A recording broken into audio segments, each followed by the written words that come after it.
বিশ্বনবী পাগলের মতো একবার হাউজে কাউসারে যাবেন, একবার সিরাতে যাবেন, একবার পুলসিরাতের দিকে, একবার হাউজে কাউসারের দিকে পাগলের মতো দৌড়াতে থাকবেন। তার কোন গুনাহগার উম্মত যাতে জাহান্নামে ঢুকে না যায়, সেদিন কেউ সুপারিশ করতে পারবে না বিশ্বনবী ছাড়া। এজন্য 5 নম্বর আল্লাহ বললেন, মান যাল্লাযী ইয়াশফাউ ইনদাহু ইল্লা বিইযনিহি। কার সাহস আছে, কার এত বড় বুকের পাটা কিয়ামতের কঠিন দিন আল্লাহর সামনে দাঁড়িয়ে সুপারিশ করবে? কারো ক্ষমতা, কারো ক্ষমতা নাই।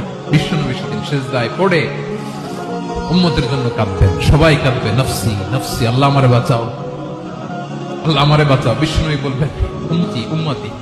বিশ্বনবী আমার জন্য কাঁদবেন, আপনার জন্য কাঁদবেন।